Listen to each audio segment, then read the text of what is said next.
Welcome to the Arlington Street Church podcast. Founded in 1729, Arlington Street continues today as a gathering place for progressive people of faith in the greater Boston area and beyond.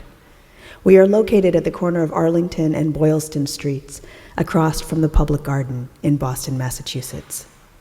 Please visit ascboston.org for more information about this historic Unitarian Universalist congregation.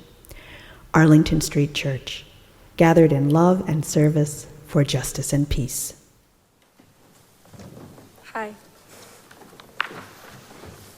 My name is Jairo Gomez. I use he, him pronouns. And that's Gomez, not Gomez. There were too many Gomez's in Mexico, so my family decided to add an A. I rewrote this a million times, but something about a week ago happened, and I felt it changed everything for me recently. Linda Becerra Moran was a 30-year-old trans Ecuadoriana and sex worker living in Los Angeles. She carried a 5-pound statue of La Virgen de Guadalupe with her from shelter to shelter. Linda believed in the protection and peace associated with her faith. On February 7th, she called LAPD after she had been sex trafficked and held in a motel against her will. She told the operator that she felt suicidal, not knowing how she had ended up in that hotel room. She called for help in fear of what would happen to her. When police arrived, she explained she needed medical help. She didn't need police.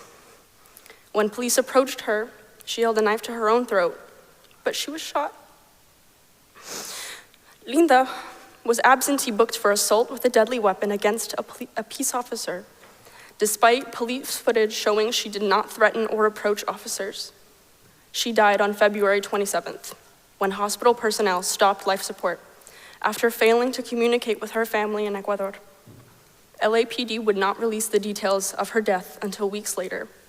No details were released regarding the investigation or detention of Linda's captor. Her family is now suing LAPD for her wrongful death. I heard about Linda about a week ago, and since I have read her story, I cannot separate myself from it.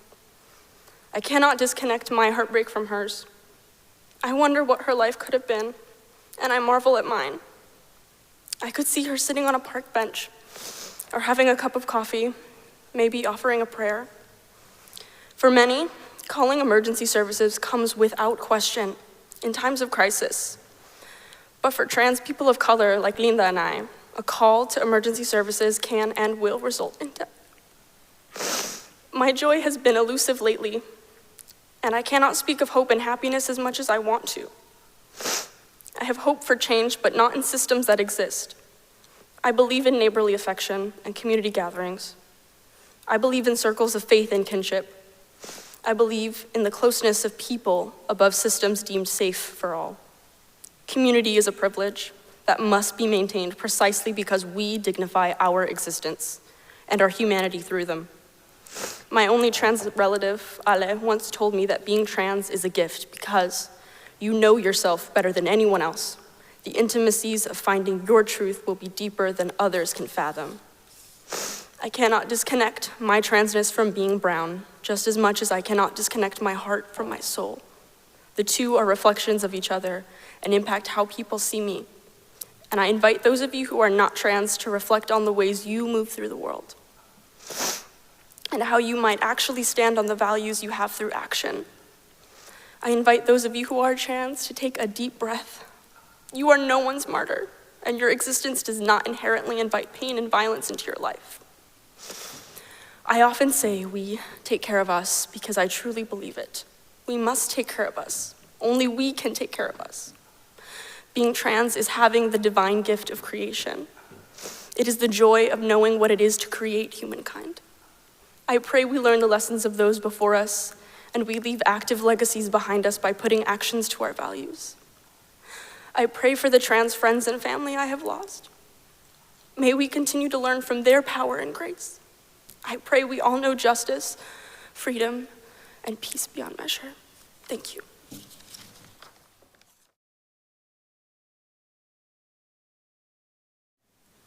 My name is Cody Storms, and I use they, ze, and he pronouns.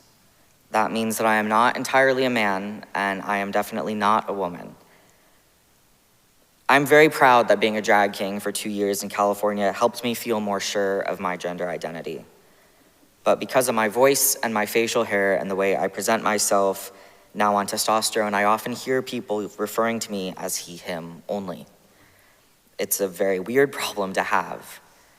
I'm glad I'm not seen as a woman, but hearing myself referred to only as a binary man does not feel right either, when my gender is more queer than that.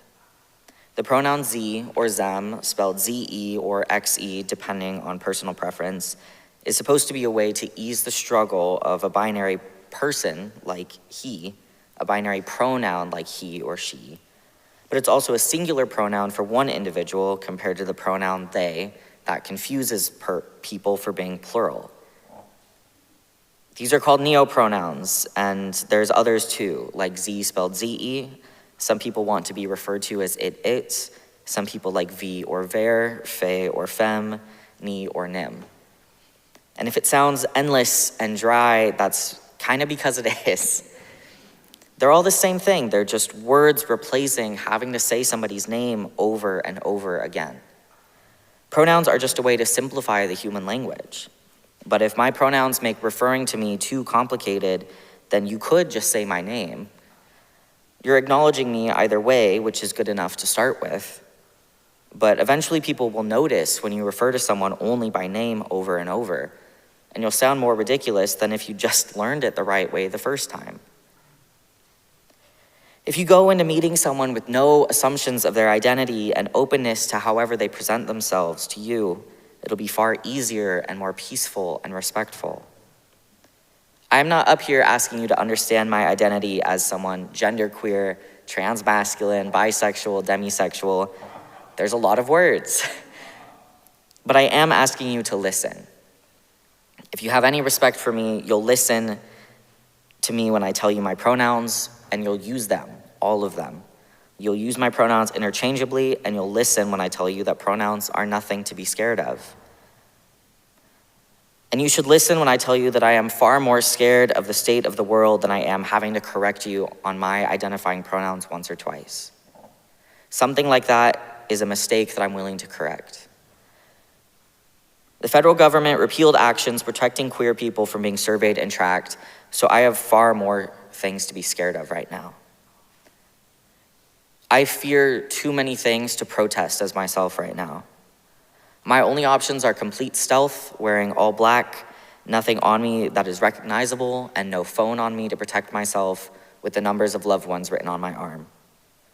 Or stealth as a cis man, pretending that I am not who I am, and there as a legal observer, as a law student for learning, and not there in support of either side. I have a passport and a go bag by the door of my apartment at this very moment. I need you to understand and respect the deep-rooted fear instilled in trans people right now. Listen to me when I tell you that I am scared every day, and respect who I am in a place that is supposed to be safe for all of us. In this sanctuary and on Zoom and in your homes, respect each other's pronouns, names, and identities, because it is the first step to keeping each other safe. Do what you can for those who can't.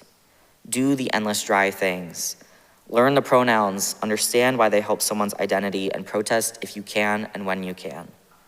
A basis of love here, at the very least, is somewhere we should and can all be safe. I am here today because I do feel loved and safe in this space, so I want to thank you all for that.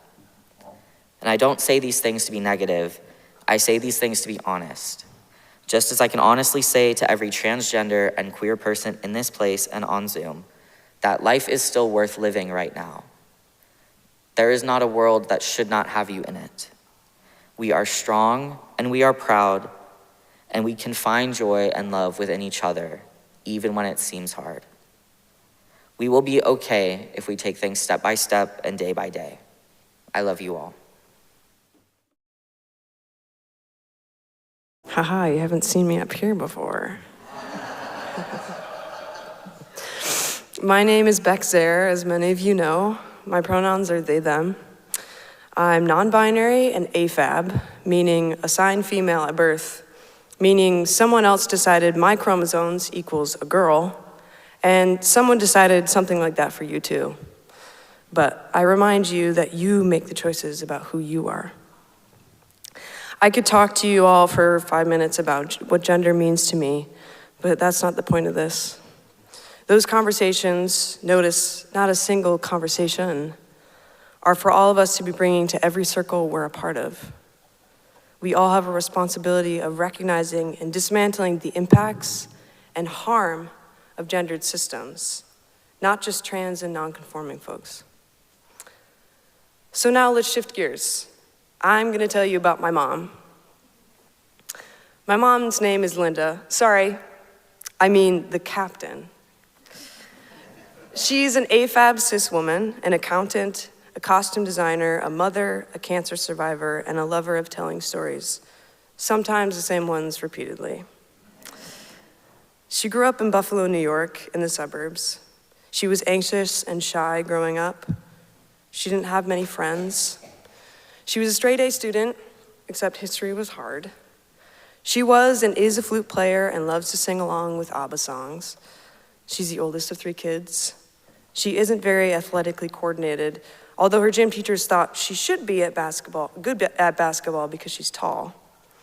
She grew up in a Presbyterian church and went to a Mennonite college, but most incredibly, she's my mom. Growing up, my mom and I were always at each other's necks, especially when I was a teenager. There was lots of arguing and disagreeing, and sometimes just because. I could give a list of all the things we butted heads on, like mandatory Sunday dresses or the 3-person in a car rule, but we'd be here all day. Basically, when my mom and I were insistent on misunderstanding each other, of holding on to the idea that the other would never be able to see how we felt, we always found a way to disagree and be in conflict. When I came out as gay at 16 years old, it was the beginning of building a bridge. In that moment of bravery, of asking her to see me and see who I was, it was a ceasefire of sorts. After so much fighting, we had to admit to each other and ourselves that it was getting us nowhere. If we wanted to have any sort of loving relationship, it was time to listen and learn about each other. And no, everything did not change in an instant. And no growth ever really will. At first, she was confused, hurt, mistrusting, and at first so was I. I still held on to the idea that she would never understand what being queer was like, and so I resented her for that. I resented her for not meeting me at my truth immediately. We saw each other in fixed boxes. A controlling mother who thought girls should look and love a certain way, and a rebellious child who insisted on being difficult and rejecting everything out of selfishness. But over time, we began talking. I would tell her how I felt, and she would tell me how she felt. Yes, it was messy. Yes, there was yelling. Yes, there were tears. And then it happened all over again, an offering of truth, when I came out as non-binary at 19. Homosexuality was something she was able to grasp, as she had known of it her whole life, even though she never really engaged knowingly with queer people.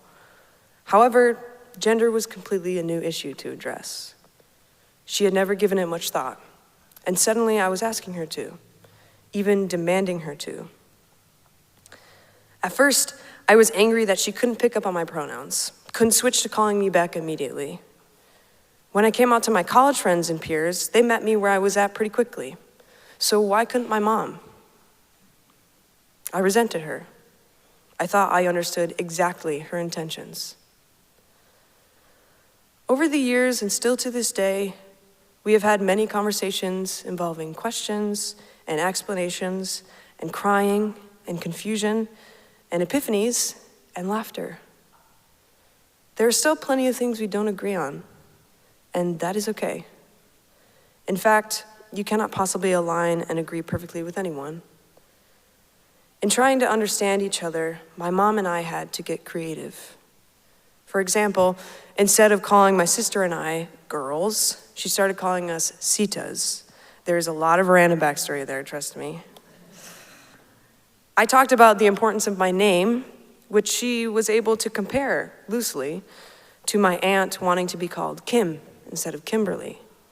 Those are just a few things. Eventually, my resentment disappeared.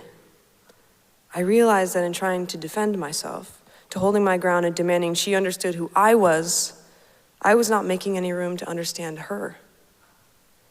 But as I have practiced being more open, I have come to understand so much. In that period of time, my mom acted mostly out of fear, not hate. Fear of losing me, losing our relationship. She would often become overwhelmed when she didn't understand something, because for her whole life she had followed a set path that she understood. Being a good student, going to college, beginning a stable career, marrying, having a family. But amidst it all, my mom has grown and changed so much throughout her life. She has learned to let go of control and just do her best to keep going, even through cancer. And she doesn't care about getting things perfect anymore. She doesn't listen to her anxiety so much anymore. She designs costumes for musicals. She substitute teaches at the local schools. She does bookkeeping for church and summer camp. She values her communities. My mom is resilient. She's loving and understanding even through the most difficult circumstances. And she is always learning. And it took me time to truly see her. But by showing up, even when it was hard, asking questions, and listening to each other, we have created a strong relationship. Last week, I was at an event called Boston Big Sing, where we spent all day connecting through singing circles, improvising, moving, and communing together. During the headliner workshop with Tracy L.J. Robertson, we did an exercise with a partner in which each group created a common language, gibberish, if you will. The exercise only lasted for about a minute, but suddenly we were staring strangers in the eye, sitting close, laughing, gesturing, and telling stories together. We were trying to meet each other where we were. There was no need to defend ourselves or uphold our egos. When we were simply creating something together, we had to be fully present. We had to listen. We had to be open. But we focus on our differences, our individualism, that this nation loves to shove down our throats. We leave out the reality, the truth, that in many ways, we are all the same. Every person across political lines, every community across race, every human across gender, every living being. And we all want to be seen, to be heard, to be understood. And so we all have a responsibility to see, to listen, to speak, and to understand each other. Trans and gender nonconforming folks are just people, living beings with innate rights and worth. And we must all stand up and speak out with that truth. This next song is one I wrote in response to feeling too different for people to understand. It is a love letter to myself, and I hope it can be a love letter to you as well. I'll conclude with this. All of these labels can't even touch me. Look at me. All you'll see is a soul.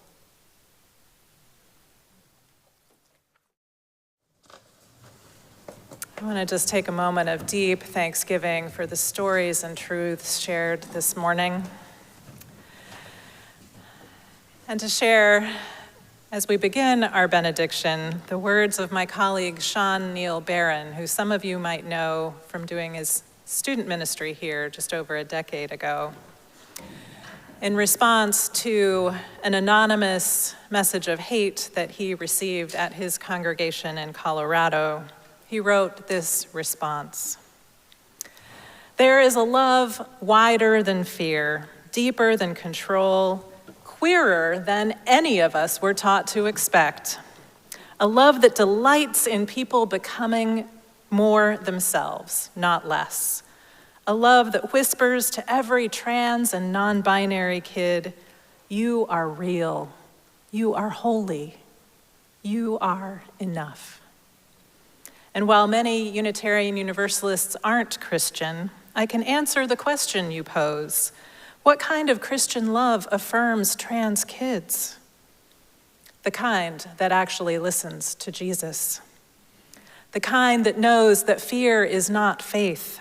The kind that understands love was never meant to be a cage. It was meant to set us free. And here's the truth. A child discovering who they are is a blessing. A child being safe enough to tell the truth is a joy. A child being met with love instead of shame is a gift. So here's my street corner megaphone sermon. Life is vast. Love is vaster. And if your faith has to erase someone to feel safe, that's not faith, that's fear. But good news, there's a better way. It's big and bright and free. And whether you believe it or not, you are already held in that love. May you know it someday. May you let it in. May you freaking sparkle.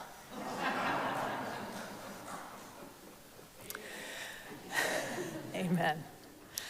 Let us keep this faith, beloveds, and pass it on. The service begins when the service ends. Amen.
Please visit ascboston.org for more information about this historic Unitarian Universalist congregation.